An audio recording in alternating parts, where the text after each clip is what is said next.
The navigation bridge of the Zarkak's flagship Doom Precipice hummed with a low metallic resonance that seemed to vibrate through the exoskeletal armor of its junior reconnaissance officer, Krelix.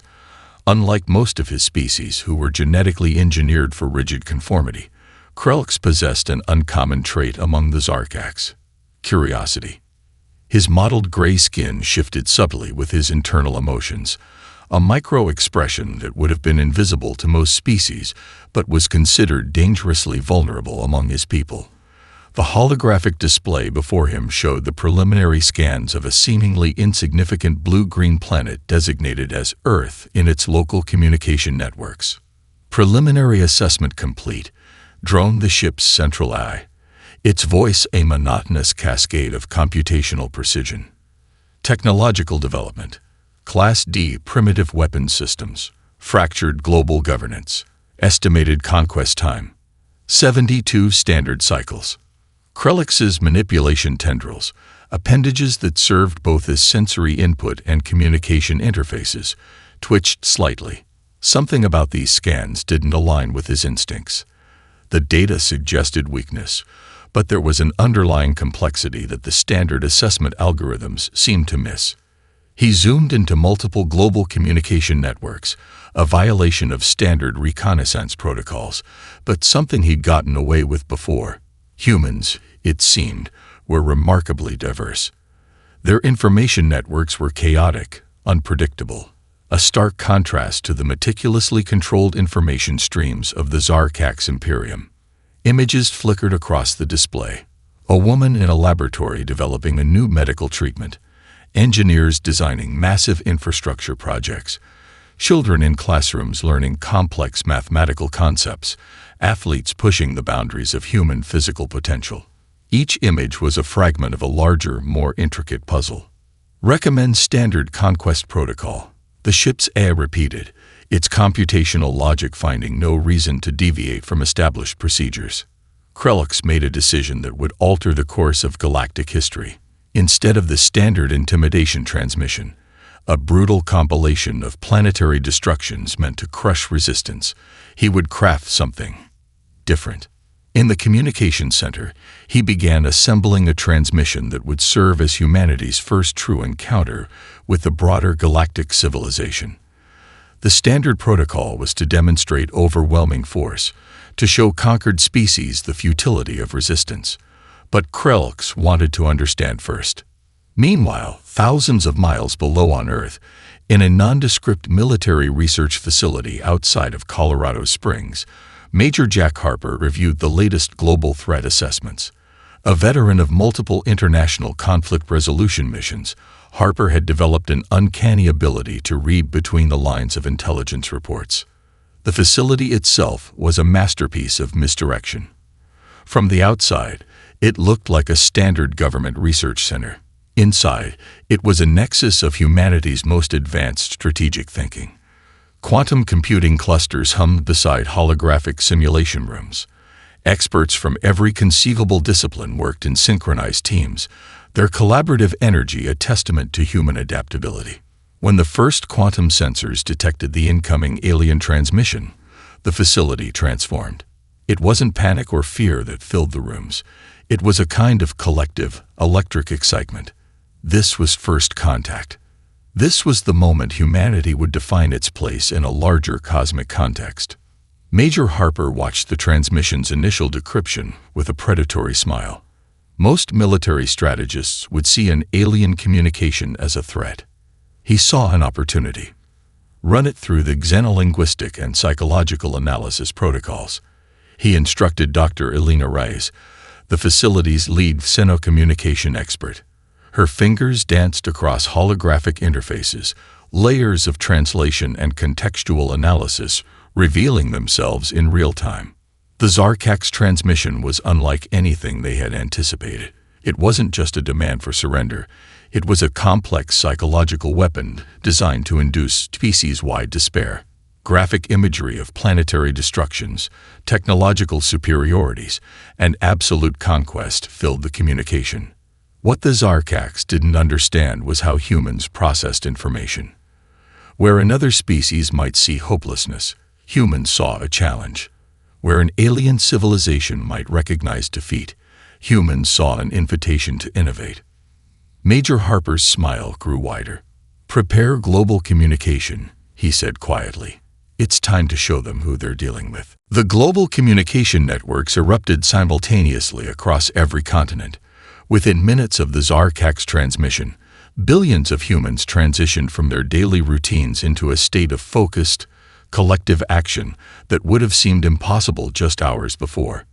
In the United Nations Emergency Command Center in New York, General Michael Rodriguez stood before a massive holographic display that pulsed with real-time global data.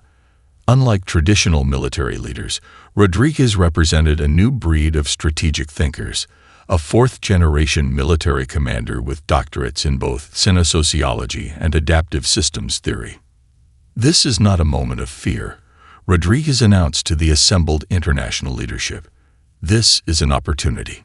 Dr. Emma Williams, head of the Global Technological Integration Task Force, stood beside him. Her quantum computing research had previously been considered theoretical. Now, it would become humanity's first line of defense. Her team had been developing distributed AI networks that could process information at speeds previously thought impossible, and this was their moment to prove their worth. The first phase of the human response was neither military nor aggressive. Instead, it was a massive, globally coordinated information gathering and analysis effort. Within hours, a crowdsourcing platform developed by a coalition of tech companies, universities, and government agencies went live. Its name was simple and direct: Project SHIELD, Strategic Human Intelligence and Evolutionary Learning Defense. Universities emptied as professors and students abandoned traditional research. Tech companies suspended regular operations. Silicon Valley, research institutions in Japan, quantum computing labs in Germany, and artificial intelligence centers in India all synchronized their efforts. The most brilliant minds across every discipline began analyzing every millisecond of the alien transmission. In Mumbai, a 22-year-old computer science student named Arjun Mehta discovered a subtle pattern in the alien communications background radiation that suggested more about the transmission's origin than its content. In Sao Paulo, a team of linguistic anthropologists began developing translation algorithms that went beyond simple language conversion. They were creating models to understand the psychological and cultural implications of the communication. The military's approach was equally unconventional. Instead of preparing traditional defensive strategies, they initiated what Rodriguez called the Adaptive Response Protocol. Military bases transformed into innovation centers. Soldiers became researchers, engineers became strategists, and the entire concept of national defense was reimagined in real time. At the Colorado Springs facility, Major Jack Harper oversaw a team that was doing something unprecedented. They weren't just analyzing the alien transmission. They were preparing to use it as a tool of understanding and potential communication. "We're not preparing for war," Harper told his team. "We're preparing for the most important conversation in human history." Dr. Elena Reyes had already begun developing communication strategies that went beyond traditional diplomatic approaches. Her team was creating response models that could adapt in microseconds, using predictive AI to anticipate potential alien reactions to human communication. The global response took less than 72 hours to organize, speed that would have been impossible in any previous era of human history. Project SHIELD had over 2 million active contributors within the first 24 hours. Experts from every conceivable field contributed analysis, from quantum physicists to cultural anthropologists, from military strategists to communication experts. What made this response truly unique was its distributed, collaborative nature. There was no single command structure, no centralized decision-making process. Instead, information flowed like a living, adaptive network. Teams across the globe shared insights, developed hypotheses, and refined strategies in near real time. By the third day, the initial phase of humanity's response was complete. The Zarkak's monitoring systems detected massive data transfers and communication spikes. Their computational models interpreted this as panic, a fatal misunderstanding that would cost them dearly. What they couldn't comprehend was that they weren't witnessing fear. They were watching the most rapid, distributed problem-solving effort in human history, a collective response that defied every known model of species-level communication and strategy. General Rodriguez looked at the holographic display, a slight smile crossing his face. "They think they're sending a message of conquest," he said quietly to Dr. Williams. "They have no idea what's coming." The stage was set. Humanity was ready. The underground research complex beneath the Rocky Mountains was unlike any scientific facility in human history. What had begun as a classified military research center had transformed into a crucible of innovation that defied every conventional approach to technological development. Dr. Emma Williams stood at the center of a circular chamber, surrounded by holographic displays that shimmered with complex mathematical equations, quantum computational models, and real-time global data streams. Her team was doing something unprecedented. They weren't just developing technology. They were creating entire new paradigms of human capability. "We're not responding to a threat," she told the assembled team of researchers, engineers, and strategists. "We're evolving our entire conceptual understanding of technological adaptation." The breakthrough came from an unexpected source. Arya Chen, a 19-year-old graduate student from MIT, had developed an algorithmic model that caught Dr. Williams' attention. What began as a theoretical paper on swarm intelligence and distributed computing had suddenly become the key to humanity's most advanced defensive strategy. Chen's algorithm proposed a radical approach to technological systems. Instead of creating rigid, predetermined responses, develop adaptive networks that could learn, modify, and transform in real time.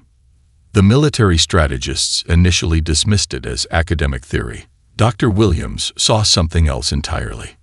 In the quantum computing lab, teams worked on what they called the Adaptive Skin Project, a nanotechnological marvel that was more than just a combat suit.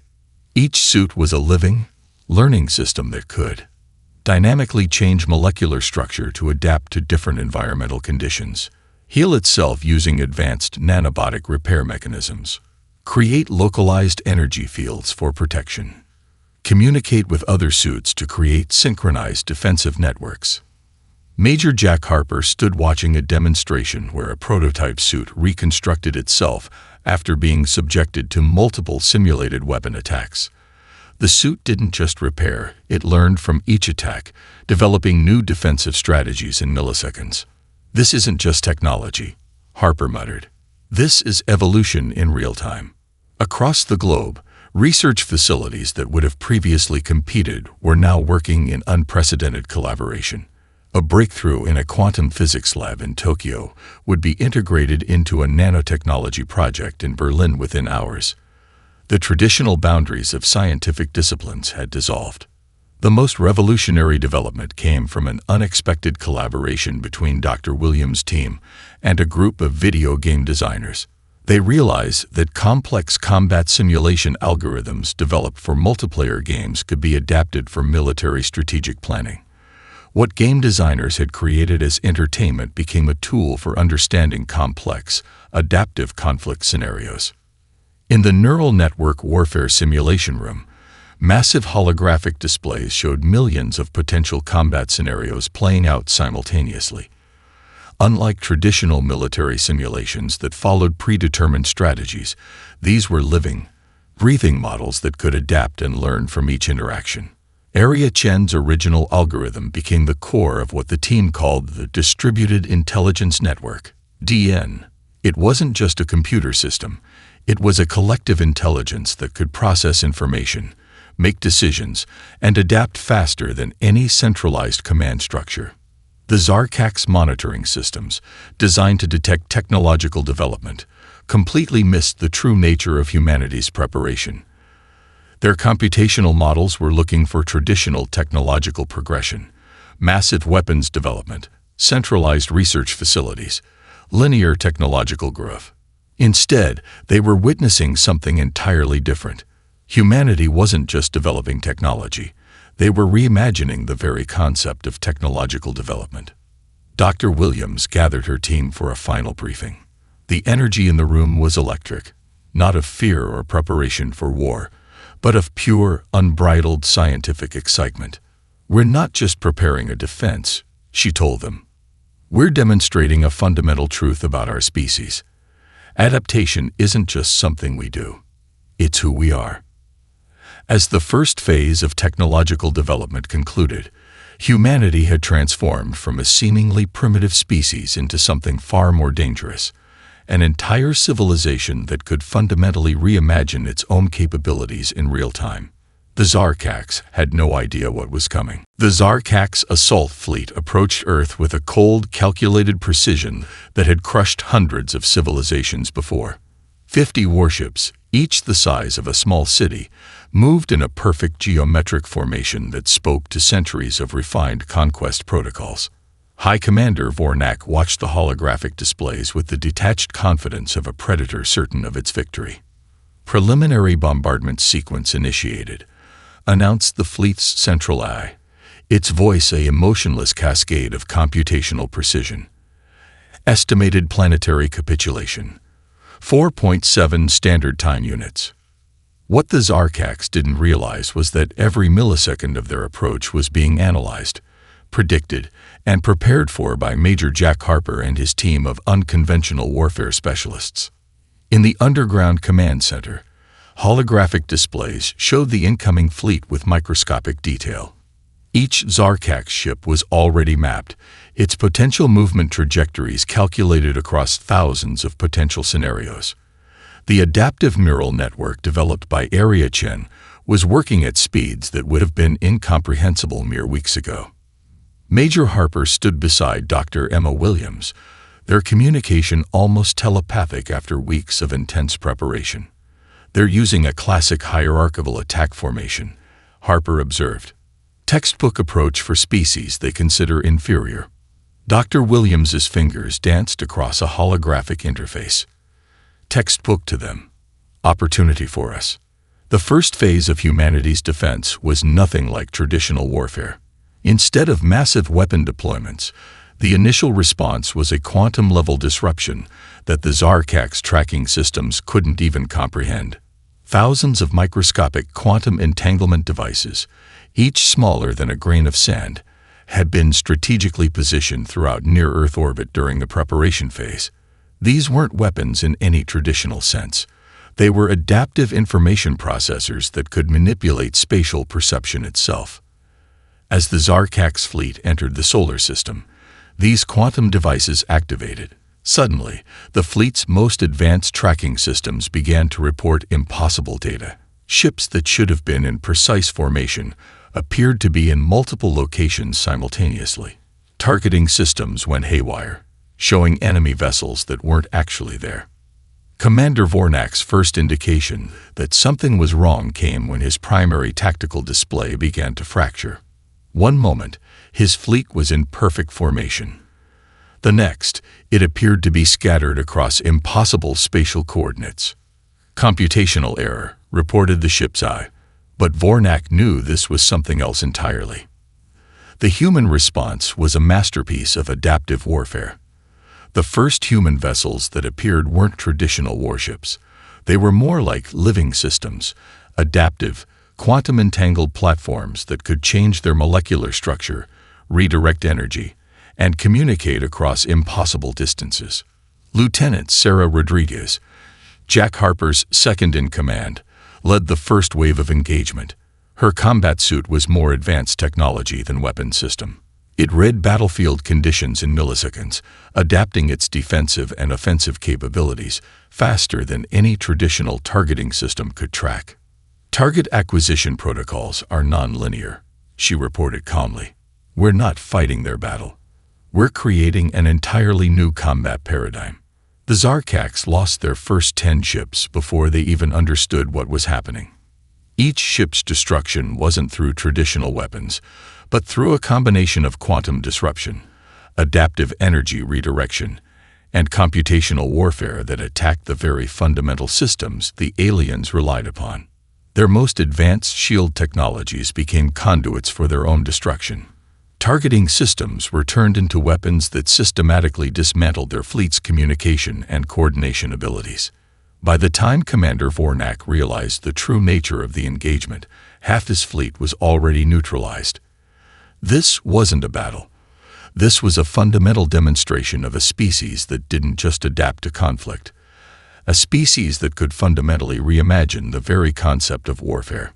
Tactical retreat is impossible, his ship's AI reported, its computational logic finally acknowledging the impossible scenario it was experiencing. Major Harper watched the engagement with a calm, predatory smile. "Welcome to human warfare," he muttered. "We don't just fight. We evolve." The first skirmish concluded in precisely 47 minutes. The Zarkax lost 38 of their 50 ships. Humanity hadn't fired a single traditional weapon. The remaining Zarkax ships retreated in what could only be described as controlled panic. Their communication networks buzzed with a mixture of confusion, fear, and a growing sense of existential uncertainty that their species had never experienced before. Dr. Elena Reyes sat in a specially designed communication hub, surrounded by linguists, psychologists, game theorists, and communication specialists. Her team was about to implement what Major Jack Harper had dubbed the Adaptive Provocation Protocol, a strategy that went far beyond traditional psychological warfare. "We're not just sending messages," Dr. Reyes explained to her team. "We're constructing a comprehensive narrative that will systematically deconstruct the Zarkax's entire conceptual understanding of conflict, civilization, and purpose." The protocol was multi-layered, drawing from disciplines that the Zarkax couldn't possibly anticipate.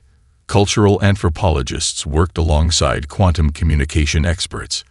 Linguistic specialists collaborated with AI developers to create communication vectors that were simultaneously precise and maddeningly complex. The first phase targeted the Zarkax's hierarchical communication infrastructure. Instead of direct confrontational messages, the human team began broadcasting carefully curated communications that exploited the subtle weaknesses in the aliens' communication protocols. Intercepted Zarkax communications were subtly manipulated, not falsified, but strategically recontextualized.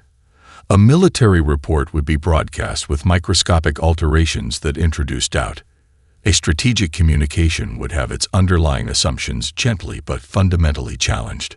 Lieutenant Sarah Rodriguez managed the technical implementation. Her background in both cybersecurity and psychological operations made her the perfect conductor for this unprecedented communication strategy. "We're not trying to destroy their communication," she explained to Major Harper. "We're trying to make them question the very foundation of their communication." The broadcasts were mathematical poetry of psychological manipulation. Each message was technically perfect in its transmission, culturally nuanced in its presentation, psychologically devastating in its implications. The Zarkax tracking systems detected the communications but couldn't comprehend their true nature. Where they expected direct threats or traditional psychological warfare, they encountered something entirely different. One particularly brilliant component came from an unexpected source. A team of video game narrative designers, experts in creating immersive, psychologically compelling experiences, had been recruited to help design the communication strategy. They understood something fundamental. Narrative is more powerful than direct information. Each broadcast wasn't just a message. It was a fragment of a larger, more complex story that the Zarkax couldn't fully comprehend. Commander Vornak, monitoring the communications from the remaining fleet, began to experience something unprecedented in Zarkax history: genuine psychological dissonance. The messages weren't just challenging his species' understanding of humanity, they were challenging the fundamental assumptions of Zarkax civilization. Some communications appeared to be internal Zarkax military reports, but with subtle alterations that introduced microscopic inconsistencies. Others were complex mathematical proofs that seemed to demonstrate fundamental flaws in the Zarkax's technological assumptions. The most devastating broadcasts were those that seemed to come from within the Zarkax's own communication networks. Messages that suggested internal dissent, philosophical disagreement, and fundamental challenges to their species' collective narrative.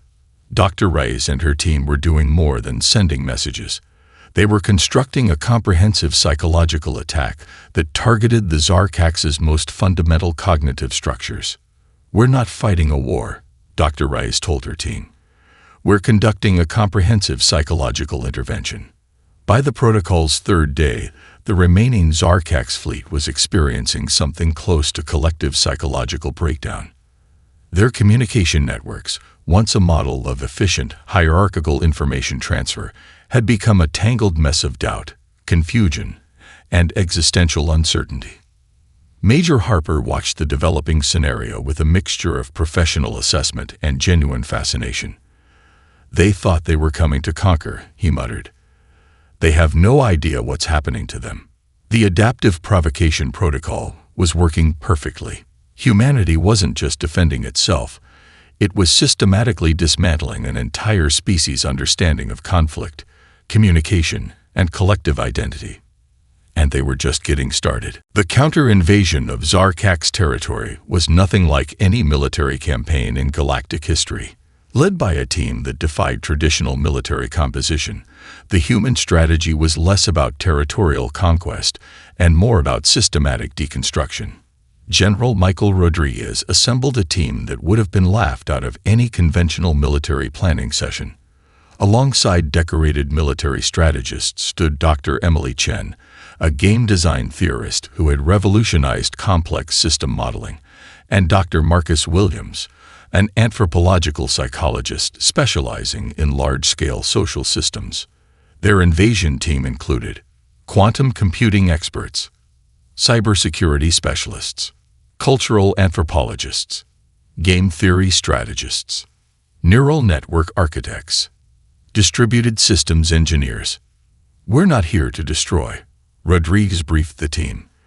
"We're here to demonstrate a fundamental truth about complex systems." The first phase of the invasion targeted the Zarkax's communication infrastructure, but this wasn't a traditional attack. Instead, the human team introduced microscopic alterations into the alien network's fundamental communication protocols. Lieutenant Sarah Rodriguez, no relation to the general, led the technical implementation. Her background in quantum networking and psychological operations made her the perfect architect of this unprecedented invasion strategy. The team's approach was surgical. They didn't aim to destroy Zarkax's infrastructure, they aimed to transform it. Each intervention was designed to introduce controlled entropy into the alien civilization's most critical systems. Quantum-entangled communication devices were strategically placed across key Zarkax communication hubs. These weren't weapons in any traditional sense. They were adaptive information processors that could fundamentally alter how information moved through the alien network. Dr. Emily Chen's game design background proved unexpectedly crucial. She approached the invasion like a complex, multi-level strategy game. Each intervention was a move designed to create cascading, unpredictable consequences. "We're not playing their game," she explained to the team. "We're changing the entire concept of the game." The most brilliant aspect of the invasion was its multidimensional nature. While one team targeted communication networks, another group was systematically introducing philosophical and cultural disruptions. Carefully crafted information packets were introduced into Zarkax data streams. These weren't just messages, they were complex narratives that challenged the fundamental assumptions of Zarkax civilization. Academic papers that subtly questioned their species' historical narratives. Mathematical proofs that introduced doubt into their technological paradigms. Cultural analyses that highlighted the limitations of their rigid social structures. Major Jack Harper oversaw the psychological component. His team had developed what they called cognitive interference protocols, communication strategies designed to introduce microscopic but fundamental doubts into the alien civilization's collective consciousness. The Zarkax tracking systems detected the invasive elements but couldn't comprehend their true nature. Where they expected direct military confrontation, they encountered something far more dangerous, a comprehensive adaptive system designed to fundamentally transform their civilization. By the invasion's third week, The Zarkax were experiencing something unprecedented in their species' history: genuine, systemic uncertainty. Their most advanced tracking systems began reporting impossible data. Communication networks became tangled with conflicting information streams. Commander Vornak, monitoring the situation from the remaining fleet, realized something terrifying. This wasn't a traditional invasion. This was a comprehensive, multidimensional dismantling of their entire civilization's operational paradigm. "They're not trying to defeat us," Vornak reported to his senior command staff. "They're trying to make us understand something." The human invasion team had achieved something more profound than military victory. They were demonstrating a fundamental truth about complex systems. True transformation comes not from destruction, but from introducing adaptive, intelligent complexity. Dr. Marcus Williams watched the developing scenario with academic fascination. "We're not conquering," he told Rodriguez. "We're conducting the most comprehensive societal intervention in galactic history." As the invasion entered its final phase, the Zarkax found themselves facing an enemy that didn't just fight differently. An enemy that fundamentally reimagined the entire concept of conflict. Humanity wasn't just defending itself. It was demonstrating an entirely new model of galactic interaction. The trial of Commander Vornak was unlike any judicial proceeding in galactic history. Broadcast simultaneously across multiple communication networks, it transformed from a simple military tribunal into a profound demonstration of humanity's approach to justice, conflict resolution, and collective understanding. The venue was deliberately chosen, the United Nations General Assembly Hall in New York. But this was no ordinary courtroom. Holographic technologies allowed simultaneous representation from hundreds of alien civilizations, creating a truly multi-dimensional judicial space.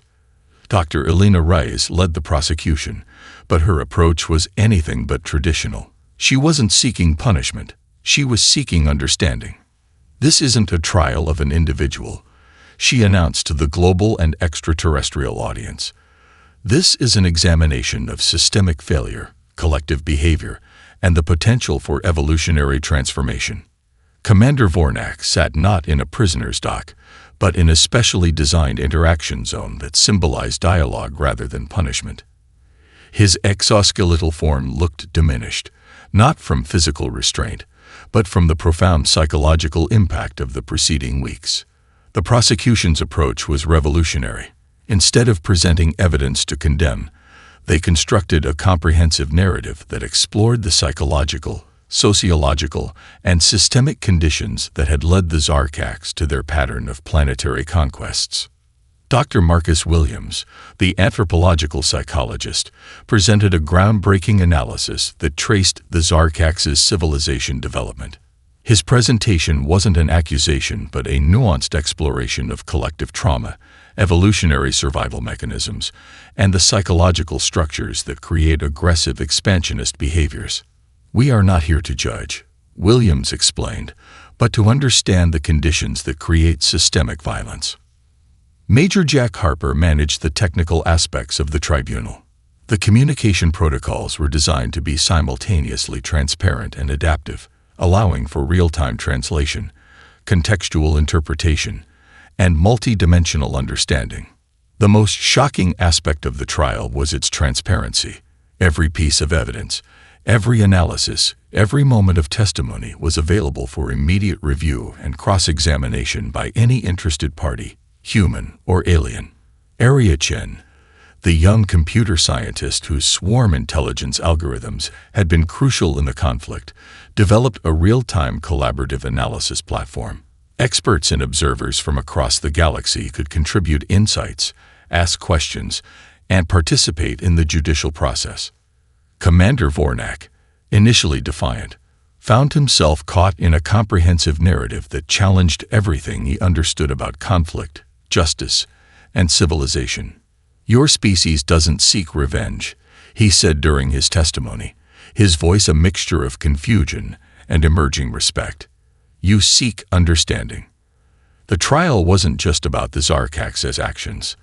It was a comprehensive examination of galactic power structures, evolutionary psychology, and the potential for collective growth. Witnesses included survivors from civilizations previously conquered by the Zarkax, Zarkax dissidents who had long questioned their civilization's expansion protocols, interdisciplinary experts in conflict resolution, philosophers and cultural theorists from multiple species. General Michael Rodriguez oversaw the proceedings with a calm, strategic presence. This wasn't just a military victory. This was a demonstration of a fundamentally different approach to conflict resolution. "We're not establishing dominance," Rodriguez explained in a break between sessions. "We're creating a new model of galactic interaction." The most revolutionary moment came when the prosecution offered not a sentence, but a proposal. Instead of punishment, they presented a comprehensive rehabilitation and integration strategy for the Zarkax civilization. The proposal included comprehensive cultural reconstruction programs, technological development assistance, psychological rehabilitation initiatives, collaborative economic integration strategies. As the trial entered its final phases, it became clear that this was more than a judicial proceeding. This was a profound demonstration of humanity's most powerful evolutionary trait, the ability to transform conflict into opportunity. The galactic audience watched in a mixture of terror, fascination, and emerging hope. Humanity had entered the galactic stage, and nothing would ever be the same. The aftermath of the Zarkax conflict reshaped the fundamental understanding of intergalactic relations. What had begun as a potential planetary invasion had transformed into the most comprehensive societal intervention in known galactic history. 5 years after the initial contact, the United Earth Diplomatic Corps established the Galactic Adaptive Systems Institute, a research and diplomatic organization that was unlike any previous interstellar institution. Located on a specially constructed orbital platform that served as both research facility and diplomatic hub, the Institute became a beacon of humanity's unique approach to civilization-level problem-solving. Dr. Emma Williams, now the Institute's primary director, stood before a holographic display that showed the comprehensive transformation of former Zarkax territories.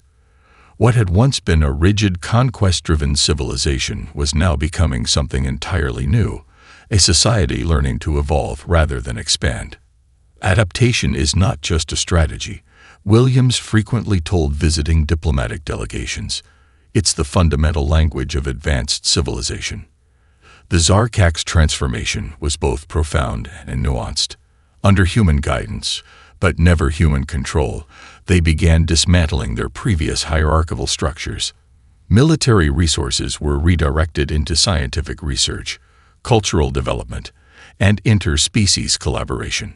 Commander Vornak, who had transformed from a military leader to a primary architect of his species' reconstruction, worked closely with human diplomatic teams. His personal journey became a powerful narrative of collective transformation, a living example of the potential for fundamental change. Major Jack Harper, now leading special diplomatic initiatives, developed what became known as the Cooperative Evolution Protocol, a comprehensive approach to interspecies interaction that went beyond traditional diplomatic models. The protocol's core principles were revolutionary: mutual understanding over dominance, collaborative problem-solving, recognition of unique evolutionary paths, systemic adaptability as the highest form of intelligence. Area Chen, the young computer scientist whose swarm intelligence algorithms had been crucial in the initial conflict, developed advanced communication technologies that allowed unprecedented levels of cross-species understanding. Her work became the foundation for a new field of study: adaptive interspecies communication. The most profound changes occurred in how different civilizations began to understand themselves and each other. The human approach, which emphasized understanding over conquest, collaboration over competition, began to spread across multiple star systems. Alien civilizations that had previously been trapped in rigid, hierarchical structures began to explore more flexible societal models. The concept of civilization itself was being reimagined.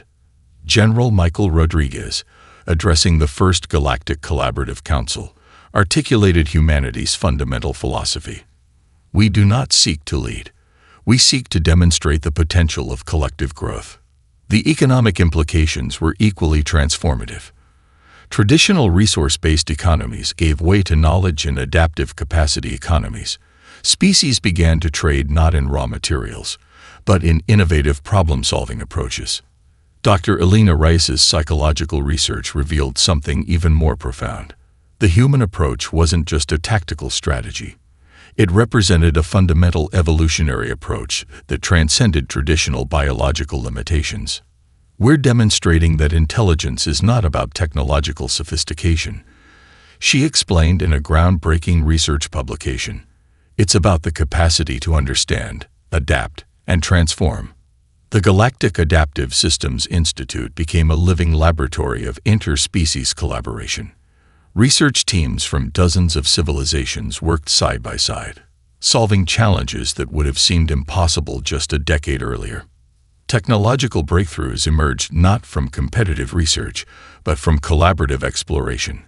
Quantum communication systems, adaptive environmental restoration technologies, and advanced medical treatments became products of multi-species cooperation. As humanity completed its first decade of serious galactic interaction, it became clear that the initial Zarkax conflict was never really about war. It had been a profound first conversation, a demonstration of a fundamentally different approach to existence. The final transmission from the Galactic Adaptive Systems Institute captured the essence of this new paradigm. It was simple, yet revolutionary. Adaptation is not just something we do. It is who we are. Welcome to the next stage of galactic evolution. Humanity had entered the galactic stage, and everything had changed.